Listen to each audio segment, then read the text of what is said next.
Olá, bom dia, viva, sejam bem-vindos ao Eu é Mais Bolas.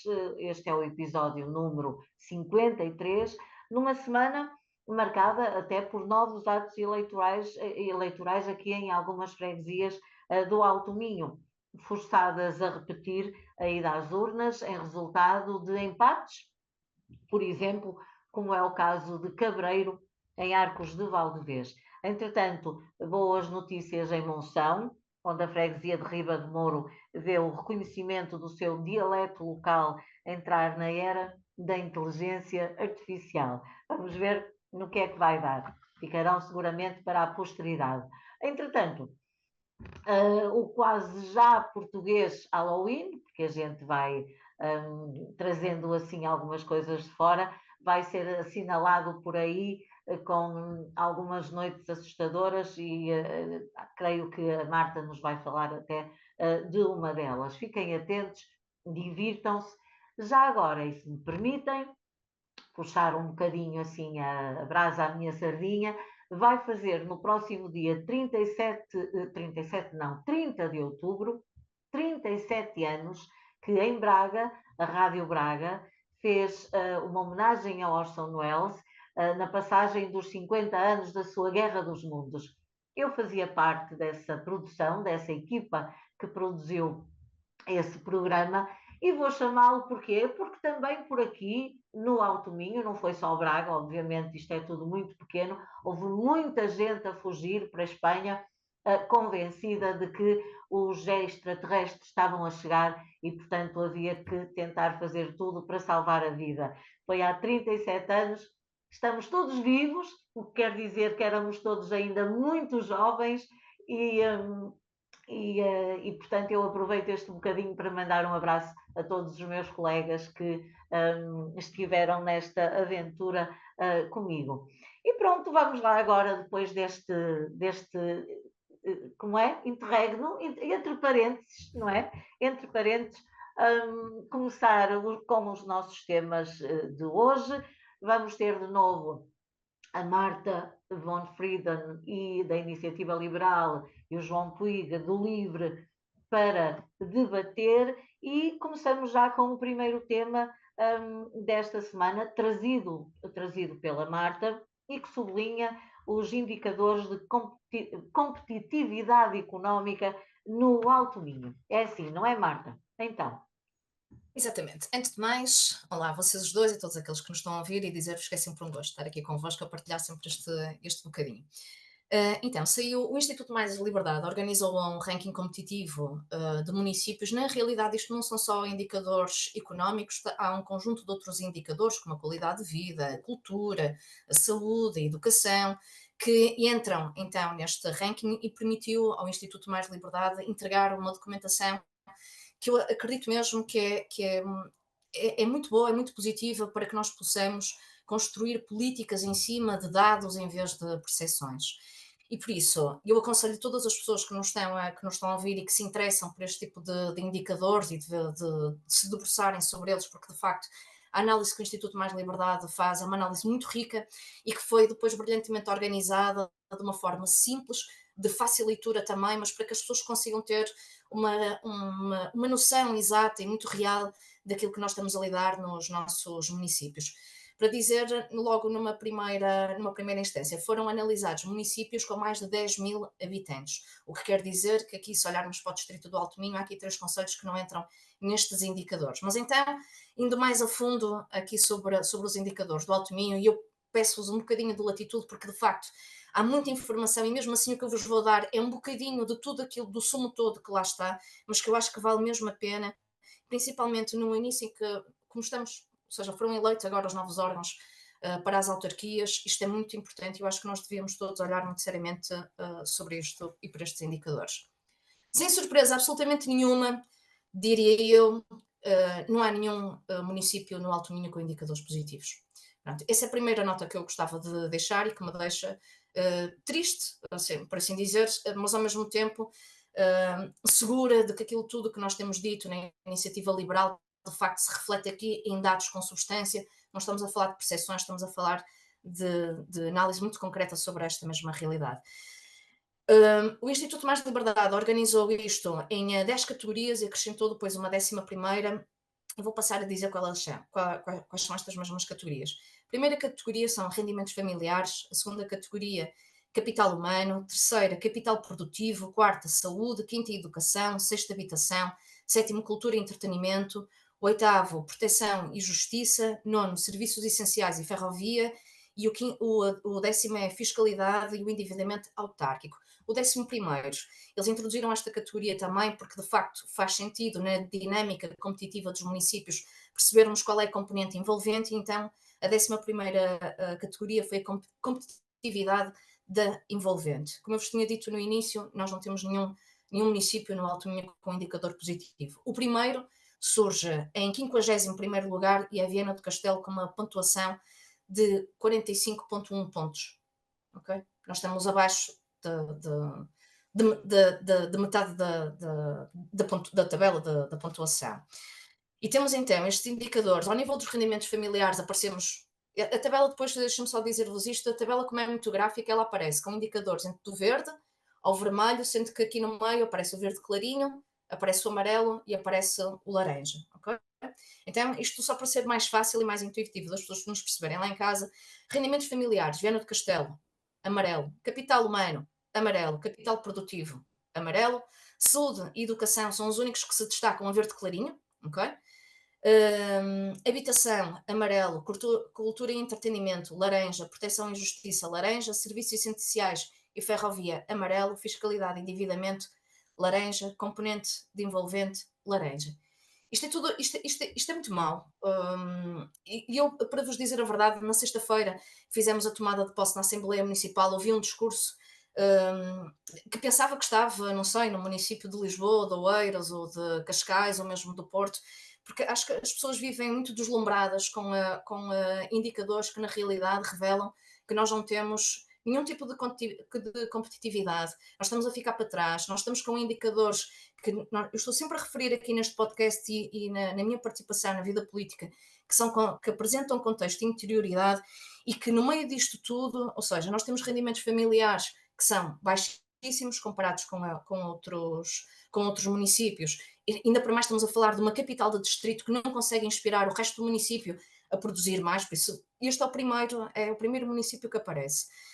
Capital humano, que nós estamos aqui a falar é de educação, de escolaridade, de fixação de jovens no território. Também os indicadores são maus. Capital produtivo, fala-nos aqui da competitividade das nossas empresas e com os indicadores que nós temos, o que nós estamos aqui a dizer é que não há inovação.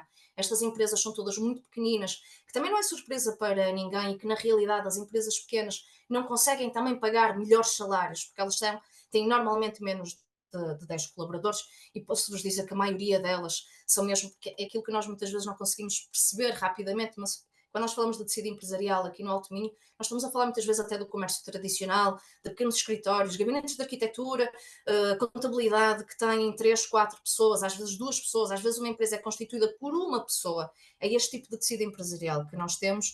E ao nível da habitação, falamos disso no podcast passado, de facto, com estes indicadores já no índice aqui do amarelo, vale a pena nós começarmos a definir uma estratégia muito mais forte aqui para o município, de maneira a não entrarmos em indicadores mais negativos, porque como vocês devem imaginar, o que acontece ao longo do ranking é que, por exemplo, Lisboa, Oeiras, Cascais, Porto, que aparecem sempre no topo da tabela, num conjunto de indicadores, na habitação, por exemplo, vão estar em indicadores negativos, mostrando e demonstrando que existe uma forte pressão habitacional nesses municípios e que não há, no fundo, não há capacidade de resposta também nesses municípios, e por isso aquilo que eu quero já salientar aqui é que não vale a pena Viana do Castelo entrar no mesmo tipo de drama que estão a viver outros municípios. E para vos dar um contexto do resto dos municípios do Alto Minho, vamos lá. A seguir, o município que aparece logo a seguir, a Viana do Castelo, é Caminha, que surge em 91º lugar, com uma pontuação de 42,6 pontos. Ou seja, começamos a entrar cá para baixo na tabela. E a seguir, ainda mais triste do que isto são 2 municípios que ainda aparecem na tabela a amarelo, e depois entramos na tabela já nos municípios que estão a laranja, já com indicadores muito cá para baixo. Temos então, olha, em centésimo, quinto lugar, quarto lugar, Ponte Lima, a seguir em centésimo, vigésimo, quinto lugar, Monção, centésimo, vigésimo, sétimo lugar, Valença. Já estamos no fundo da tabela. E a seguir aparece-nos, no final da tabela mesmo, Arcos de Valdevez e Ponte da Barca. Ponte da Barca, só para vocês terem uma ideia, está em penúltimo lugar, com indicadores que são indicadores verdadeiramente assustadores a vários níveis diferentes. Se me permitirem mais um bocadinho de latitude, Rápido, Zé, Márcia, se faz favor.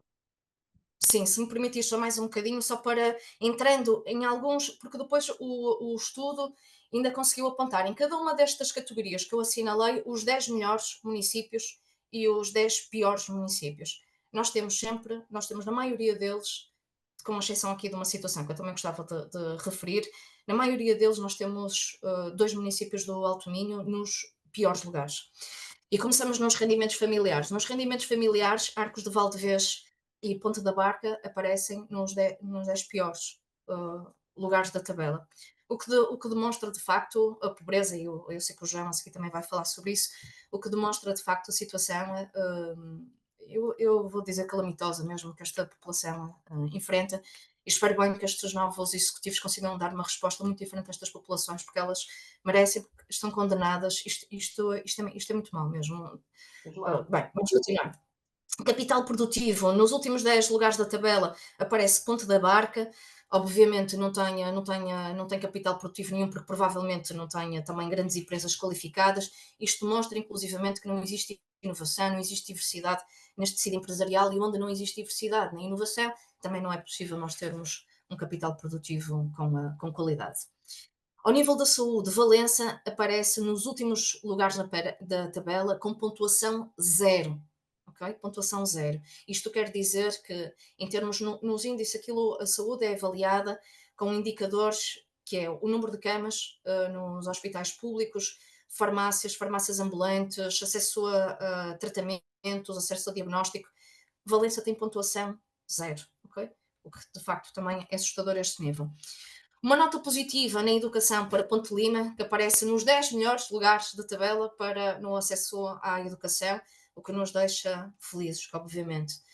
Na habitação, temos aqui uma nota positiva também para Monção, e isto, se vocês analisarem, lá está a tabela, vão perceber que há aqui alguns municípios com nota positiva na habitação, no distrito do Alto Minho, exatamente o que demonstra que não existe ainda grande pressão habitacional sobre estes municípios. E destaco então aqui Monção, que está nos 10 primeiros lugares, mas logo a seguir vem Caminha, ok? Por isso também nota positiva aqui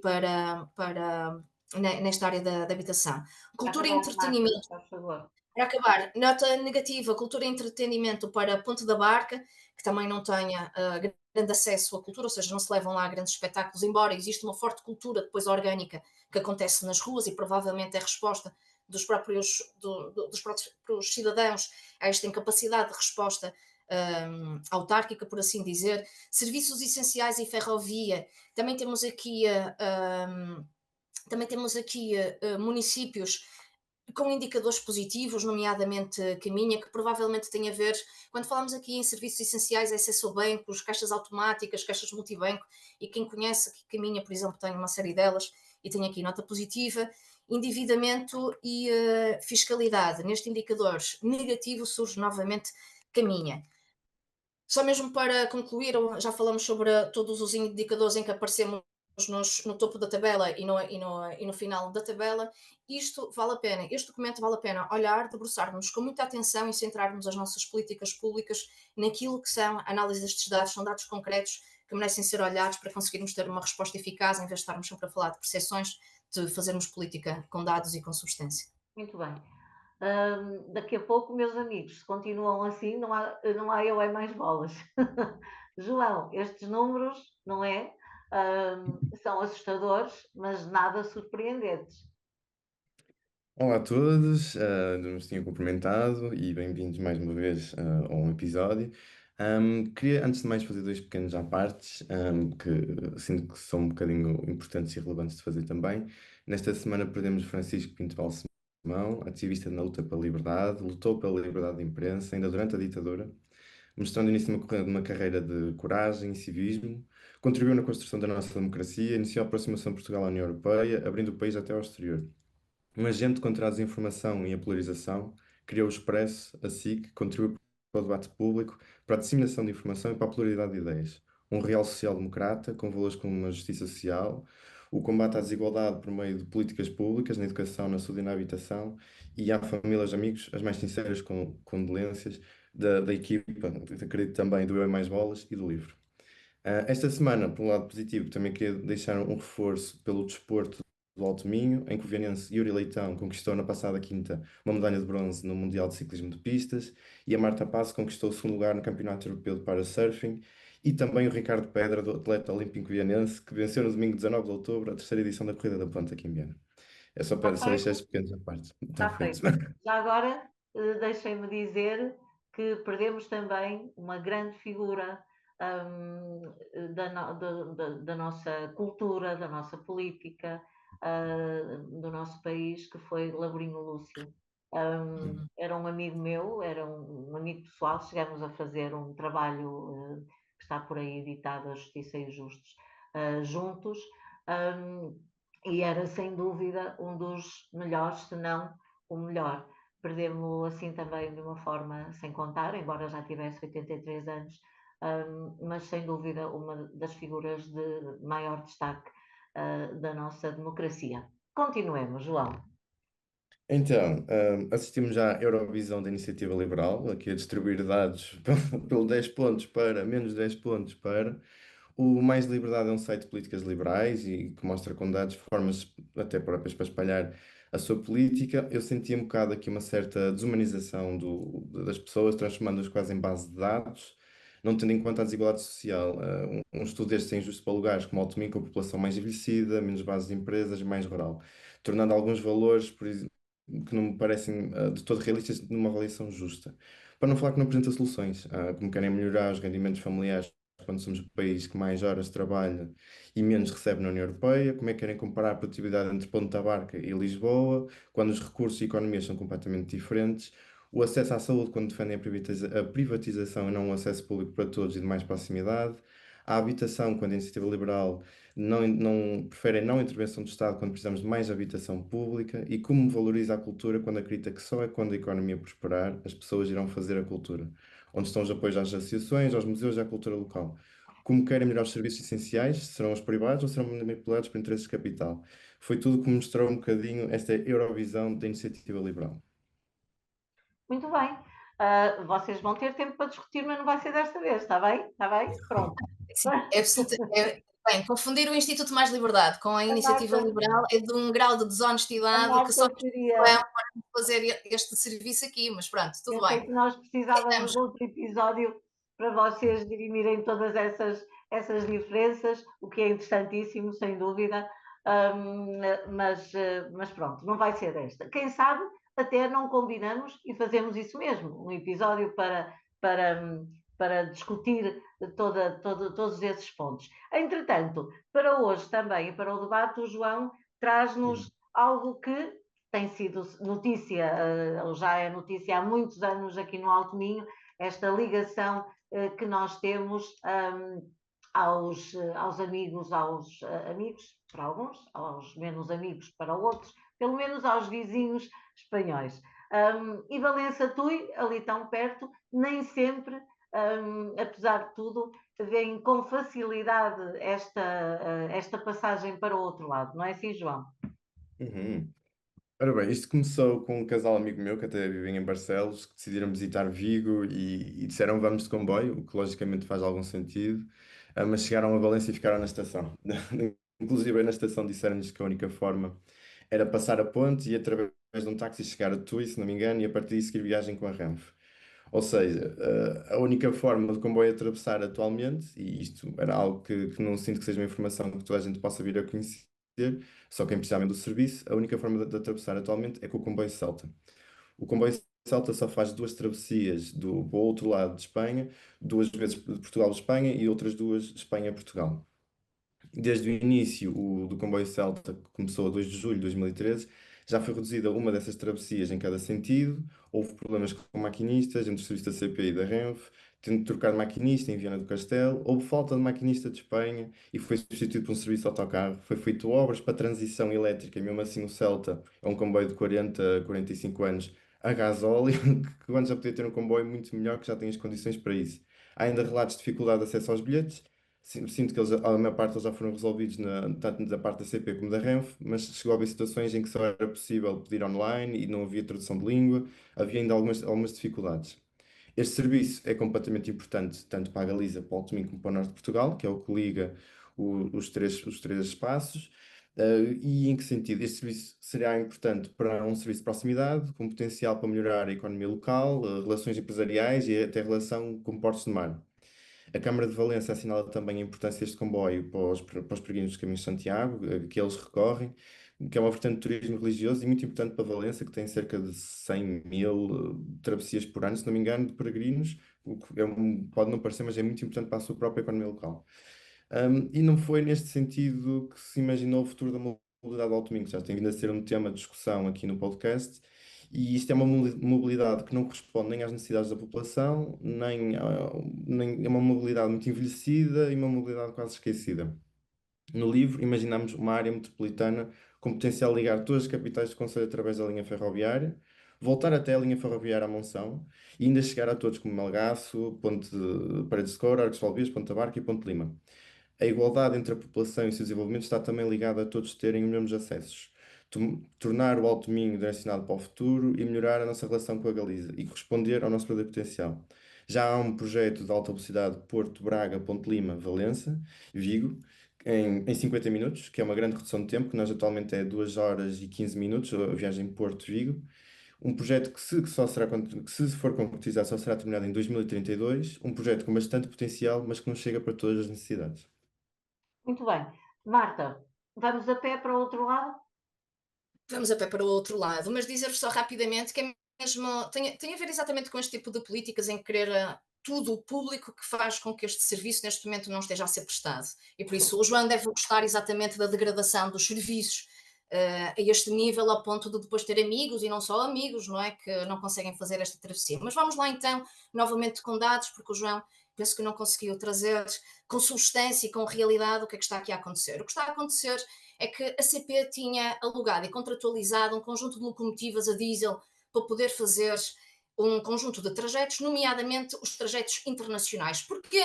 Porque existem duas diferenças entre tensão nas linhas. Já falamos aqui sobre bitolas também, sobre a bitola ibérica e sobre a bitola europeia, que muitas vezes obriga a termos então locomotivas bibitola, e neste caso devíamos ter locomotivas de multitensão para podermos aproveitar inclusivamente a eletrificação da linha do Minho, que foi um investimento que relembro de 80 milhões de euros pago por todos nós e que ainda temos, no fundo, aqui a ser usada a linha com locomotivas a diesel. O que é que aconteceu? Como a ferrovia e está a haver também a eletrificação da linha do Algarve, houve uma série de locomotivas que tiveram então de passar para o Algarve, prejudicando o serviço no Alto Minho. Eu estive a fazer um bocadinho mais de investigação e cheguei à conclusão, porque depois o Algarve relata exatamente o mesmo problema, e então fui dar a uma portaria, que é a portaria número 400 de 2025/2, que basicamente faz a prorrogação de um prazo de concessão, no fundo, que permite à CP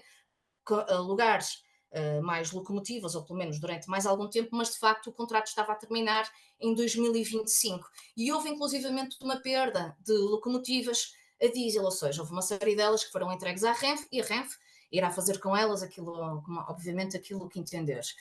No meio disto tudo, Luís Nobre acabou por tomar ou se posicionar, a meu ver, de uma forma correta, até porque um relógio parado está certo 2 vezes por dia, e ameaçou então fazer a contratação de uma empresa privada para garantir este serviço, porque na realidade o que está a acontecer é que chegam, por exemplo, quem quer fazer Porto Vigo, chega à Viana do Castelo e tem que mudar de locomotiva exatamente por causa desta questão da diferença de tensão. Vamos ver o que é que vai acontecer. A portaria permite agora, então, o prolongamento do aluguer destas locomotivas até 2028. Eu não acredito que vá ser dada uma resposta muito, muito eficaz, e por isso, no fundo, sugeria aqui a introdução de outro tipo de locomotivas que permitissem fazer este serviço de uma forma mais ágil também e estudarem devidamente aqui o número de passageiros e o número de pessoas que querem fazer esta travessia. Em 2023 foram 81.500 pessoas a fazer esta travessia, já são números importantes e por isso eu acho que valia a pena olharmos para esta linha e fazer um investimento mais a fundo na mesma. Muito bem. O Tibete português, diz-nos a Marta no seu Hora Bolas. Parece que fica aí por perto, em Sistelo, é isso, Marta? Olha, eu gostava de trazer este tema e este é um Arabolas muito, muito positivo para contrariar muitas vezes os Arabolas anteriores. Então, esta semana surgiu-nos aqui a notícia que a Câmara dos Arcos de Valdevez, em cooperação com a Junta de Freguesia de Sistelo, fizeram avançar 2 programas que vão trazer aqui, no fundo, o reabilitar novamente dos chocalcos que são tradicionais na paisagem de Sistelo e que carinhosamente depois acabaram por dar origem ao nome do pequeno Tibete português. Então, estamos a falar de 2 programas, um deles é o Programa de Pagamento por Serviços Ambientais, que visa então a contratação de agricultores que garantam uma agricultura sustentável, de proximidade, a reabilitação destes mesmos sulcalcos nesta região e vale a pena, até porque temos o IPVC logo ali ao lado, ou pertinho, neste caso, que já está a começar a ter também a trazer em cursos de agricultura de ponta, ou seja, de precisão, e valia a pena nós olharmos também para este setor da agricultura e começar a olhar para ele também como um setor de inovação, porque eu acho que aqui no Alto Minho, de facto, vai fazer muito sentido. E o segundo programa, que é aquele que me entusiasma também mais um bocadinho, é o projeto de carbono florestal. Para aqueles que não sabem, uma das novas economias, nomeadamente faz parte destas novas economias verdes, é o mercado de créditos de carbono. E como é que ele se faz? Como nós todos sabemos, acho eu, as árvores, quando estão a crescer, concentram a CO2. Um, e por isso, o que é que vai acontecer? Há aqui uma zona de 750 hectares que está destinado para este projeto então de carbono florestal, sendo que 150 hectares são para reflorestação mesmo e 600 hectares para gestão ativa da floresta. Para vocês terem uma ideia, uh, entre 7 e 10 árvores ao longo de um ano, se elas já tiverem mais ou menos 20 anos, conseguem fazer a captura de cerca de 1 tonelada de CO2 da atmosfera.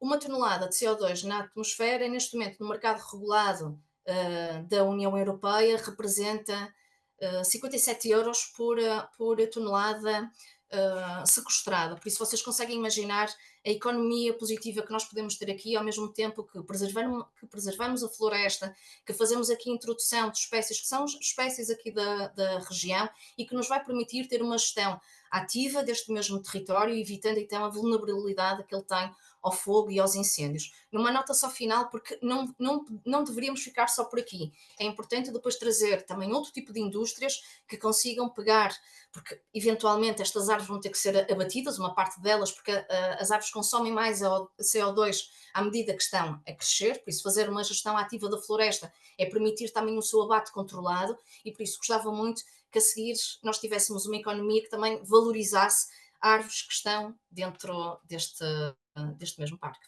Na tua opinião, João, a economia da floresta pode ser feita assim, desta forma?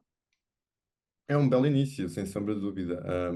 O livro já tinha proposto também alguns serviços para o ecossistema, de quem protege a água, o solo e o carbono deve ser remunerado por isso, e de certa forma este próprio programa também já mostra um grande potencial para isso. Claro que existe sempre margem de várias situações, a economia é muito difícil, porque ainda não foi muito explorada, é muito difícil de ser também aplicada. Há muitas formas de o fazer. Hum, Concordo com o que o programa está a ser feito. Claro que esta ação de prevenção também é uma ação de continuidade e achamos bastante importante nesse sentido. E também queria mostrar um exemplo que também aconteceu agora em Viana, e também quero mostrar algum contentamento com a iniciativa promovida pelo Geoparque Litoral Viana do Castelo. Contou com a participação da empresa que eu não tenho notícias do nome, acho que é Norta Yuga ou Norta Luga, não tenho certeza, que se associou ao esforço de controle da acácia, que é uma das espécies exóticas invasoras mais problemáticas da região, e que este também é um dos trabalhos que devem ser feitos com a gestão da própria floresta. Também o livro tem uma ideia de querer passar a gestão da floresta sob o Ministério do Ambiente, integrado em políticas mais climáticas e de biodiversidade, porque a floresta não é só um negócio, é também um património nacional, e aqui temos uma ação do governo que sinto que foi um bocadinho oposta, ao contrário da intenção notícias do nosso governo, que era a demolição de estruturas do Instituto da Conservação da Natureza e das Florestas, o ICNF, na Agência Portuguesa de Ambiente e nas Comissões Coordenadas de Desenvolvimento Regional. Entidades cujas atribuições e competências são distintas deste mesmo Instituto de Conservação da Natureza e de Florestas, que em nada estão vocacionadas para a conservação da biodiversidade e florestas áreas protegidas, o que nos deixa um bocado até assustados, esta falta de atenção do governo para com as florestas. E claro que a aldeia de Estelo, como uma floresta viva, diversa, justa, com uma paisagem que também protege as pessoas, que cria economia local e guarda essa história para as gerações futuras, é completamente positivo. João, queres falar também no teu Hora Bolas na pobreza Uhum. ou no risco de pobreza que se vive no Alto Minho? É um risco ou é já uma realidade? Há parte que já é realidade, mas existe um risco ainda de aumentar por causa de várias medidas que foram sendo tomadas. Vou começar assim por alguns dados, alguns que até já são de conhecimento público, que é o nosso salário mínimo atualmente está em 870 euros, o custo médio de vida está em 1.620 euros e o salário médio do Alto Minho, se não me engano, é 1.429 euros mês. Começamos já a perceber, e já assusta um bocado, quando o custo de média é superior ao salário médio. Isto é um sinal que, muito possivelmente, a qualidade de vida das pessoas vai se começar a desintegrar com o tempo. Não são sinais positivos do futuro. Como sabemos, também vivemos num distrito bastante envelhecido, corresponde mais ou menos a 35 ou 36% da nossa população, e de acordo com a Confederação Nacional de Reformados Pensionistas e Idosos, a MURPI, 2 em cada 3 pensionistas estão abaixo do limiar da pobreza. Cerca de 1,3 milhões de pensionistas no nosso país recebem menos de 591 euros por mês. E 590 euros é um valor de importância porque é o que a INE considera como o limiar da pobreza. E comparando com os dados iniciais, compreendemos a importância até de lutar, de erradicar pela pobreza, e tanto no nosso país como no nosso distrito. Mais alguns dados, não consegui encontrar diretamente esta informação de pobreza, inclusive no nosso distrito, mas sei que mais de 1,7 milhões de pessoas estão em situação de pobreza monetária em Portugal. E sendo dados divulgados até pela Comissão de Igualdade de Mulheres e Homens, as mulheres em maior porcentagem que os homens, cerca de 7 a 8 pontos percentuais. Ainda para vos dizer que sem o sistema público de segurança social, o número de pobreza subiria para 4,3 milhões de pessoas, o que é bastante assustador. E mostra também a importância deste próprio serviço público. E reparamos que este mesmo serviço tem recebido uns investimentos, tanto pelo Estado, o que gera descontentamento, e começamos a ver o número de greves, e prevejo que esse número de greves irão aumentar ainda mais. E isto porquê? Por causa do projeto governamental Trabalho 21. A taxa de desemprego no nosso distrito ronda 3,7 a 4%, e muitos destes trabalhadores estão em situações precárias, e são algumas das medidas que o governo considera que irão melhorar as nossas vidas. A flexibilização se converte em enfraquecimento dos direitos dos trabalhadores, em vez de melhoria de qualidade de emprego, que a conciliação de trabalho e família fica ainda mais frágil, menos tempo para a família, mais turnos, menos proteção de quem tem filhos pequenos ou para amamentar, que as mulheres sejam as mais afetadas por carga de trabalho mais difícil a compatibilizar com a família ou por menos proteção específica, o exemplo da amamentação que falei antes, que o processo da reforma avança sem diálogo ou acordo significativo com sindicatos e parceiros sociais, colocando em risco a representatividade dos trabalhadores e a legitimidade da mudança, e que o resultado não seja a modernização no sentido de melhor trabalho, mas sim uma regressão nas condições de trabalho. Ou seja, este projeto governamental de Trabalho 21 é um retrocesso dos direitos laborais e familiares. E em vez de nos focarmos no desgaste económico e melhorar a qualidade de vida das pessoas, deixamos de levar pelos interesses do capital, ignorando de uma economia que deveria estar focada mais nas pessoas. Hoje em dia vejo que as pessoas com inveja umas das outras, das que têm menos com as que ainda têm menos. Vejo amigos meus que lutam para sobreviverem nas cidades que se tornam impossíveis de viver devido aos altos preços da habitação. Eu vejo as contas das compras do supermercado a subir e a tornarem-se cada vez mais difíceis.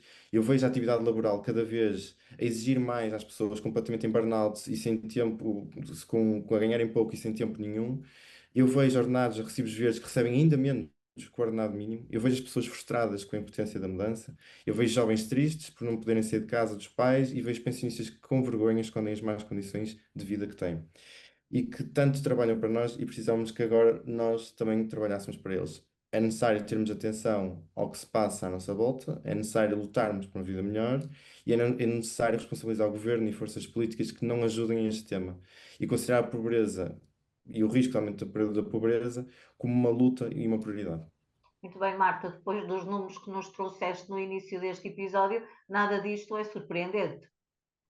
Nada, isto é surpreendente. Eu gostava de dizer ao João que se ele tivesse lido o relatório da Eurovisão, conseguia trazer novamente mais indicadores, porque lá não estão, de facto, as pessoas muitas vezes, elas não são números, mas lá estão números que são muito relevantes para as pessoas.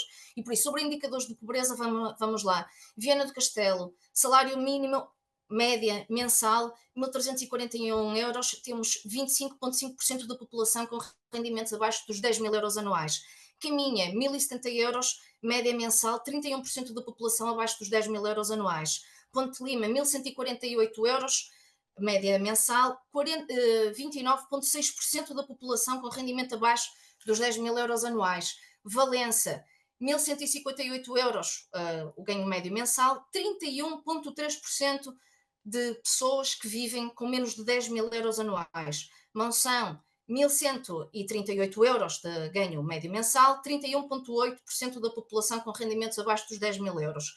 Arcos de Valdevez, 1.140 euros de ganho médio mensal, 36,1% da população com rendimentos abaixo dos 10 mil euros anuais. Ponte da Barca, 1.054 euros ganho médio mensal, 36% com rendimentos abaixo dos 10 mil euros anuais. Mas nessa tabela sobre os rendimentos das pessoas, existem também os rendimentos sobre as pensões.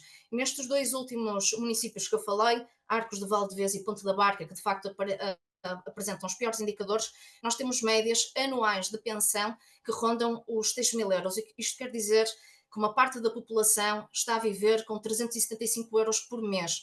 Isto só se consegue inverter criando riqueza. Não é possível de redistribuir o que não existe. E por isso, para bom entendedor e para que de uma vez por todas deixemos estas políticas ideológicas que estão a condenar o país, que estão a condenar os jovens, em que jovens imigram para países com políticas liberais, parem de uma vez por todas de cair em cima das empresas, parem com esta luta de classes que não existe mais, ok? Nós precisamos de valorizar, sim, os empreendedores, criar novas economias, reter talento, e isso só se faz com competitividade fiscal. O João, a semana passada, apresentou aqui dados que também são errados, nomeadamente ao nível do IRC. Está mais do que evidenciado, só não vê quem não quer, porque depois é possível associar outros dados em que afetam esta competitividade, com baixa IRC, baixa carga fiscal sobre as pessoas, ou seja, IRS também ajudam a economia a florescer. Mais uma vez, uma boa economia permite-nos redistribuir riqueza. Sem criação de riqueza não há redistribuição possível. Por isso, se queremos combater a pobreza, é criar riqueza. João, 15 segundos para nos dizeres onde é que convidas os nossos espectadores, os nossos seguidores, a passar algum tempo de prazer esta semana. Então, muito rapidamente, não é este fim de semana, é de 7 de novembro a 14 de Muito novembro. bem. Tem tempo de colocar na agenda. Tem tempo de colocar na agenda. De 7 a 16, peço imensa desculpa, é o Space Festival 2025, deve ser o festival mais do alto domingo de sempre. É alguém com quem eu já trabalhei, inclusive. Vão estar de Valença a Vila Nova de Cerveira, a Cosval de Vez, Caminha, Paredes de Cora. Um festival itinerante de música instrumental e improvisada. Muito E só bem, uma pequena Marta. E nota. tu? Não há mais tempo, João. Marta, rápido.